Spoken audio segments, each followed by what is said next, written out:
Hello mga idol. Sa ngayon, umaga, magtatari tayo ng Biak Talampakan Sitting. Dito mga idol, yung Biak Talampakan Sitting. So, bago tayo mag-umpisa, please subscribe my channel, Joom TV. Subscribe lang kayo para marami tayong i-upload na video. So, mag-uumpisa na tayo mga idol. So, ganito lang mga guys.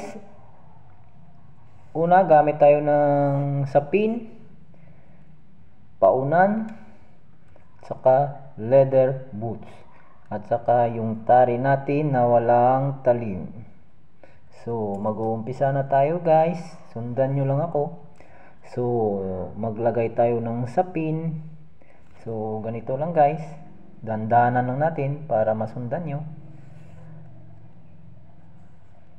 Isa sa taas, dalawa pababa, sunod pababa ng pababa, tatlo, tapos baba ka sa ilalim, konting himas lang, ganyan mga idol. Dalawa, tatlo. Mga idol, himas-himasin mo lang. Pantay mga idol. So, lagyan na natin ng leather boots. So, paglagay natin ng leather boots, sintro nyo lang sa butas ng kahit. Align nyo dito sa gilid, sa medyo matigas na binti ng manok dito. So, ilapat nyo ng dahan-dahan, pisil-pisilin nyo para walang hangin mga guys. So, isapin na natin mga idol. Isa, dalawa. So, himas. Pagkatapos, punta ka sa taas. Isa, dalawa. Balik ka na naman sa ilalim. Isa, dalawa. Himas. Tapos, balik ka sa itaas, dalawa, sabay himas, tapos balik nyo sa ilalim mga idol. So, ganyan idol. Sa tingin nyo pantay na mga idol, tingnan nyo, pantay na. Lagay tayo ng paunan.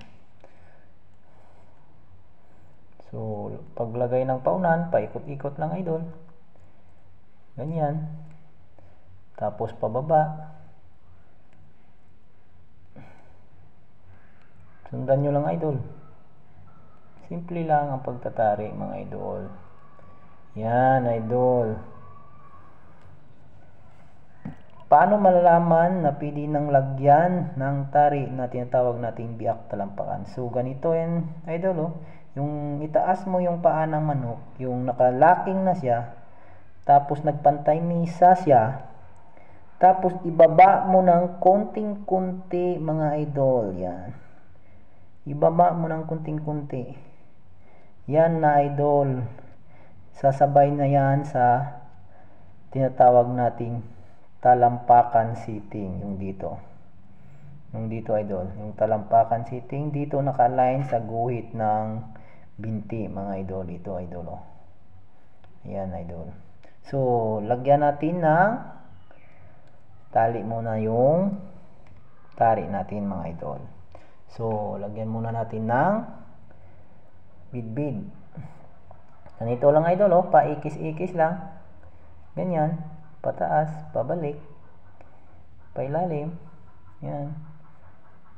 Ang purpose nito para malagyan ng groove para dumikit sa sapin. Ito mga idol. Simple lang idol.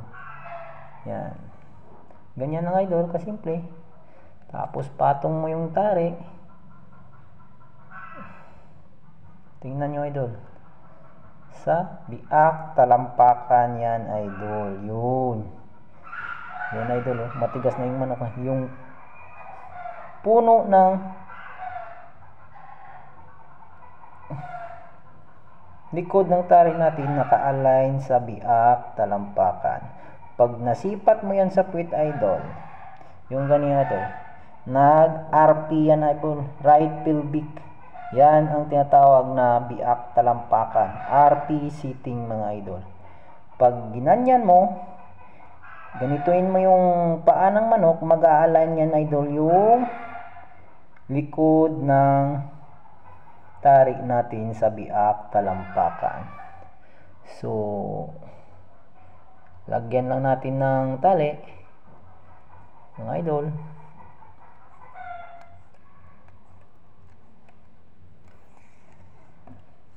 Sa taas, ganyan. Ganyan lang, idol. Malaw pa. Dito, tingnan nyo dito, idol. Huwag naman masyadong dikit yung puno ng blade natin. Puno ng tari. Yung ganyan lang. Naka-align talaga sa biak talampakan. Didli yan, mga idol. So, pagsusukat lang ng tari natin, mataas lang konti sa kalambutan. Before feeder line, mga idol. So, ganyan lang, idol. Biak talampakan sitting, mga idol. Sa butas ng puwet, RP tayo, idol. RP. Right pelvic sitting. Yan ang tinatawag na biak talampakan. Sumusunod sa guhit ng talampakan, mga idol. So, ganyan lang, mga idol. God bless. Thank you for watching. Ganda, idol, oh.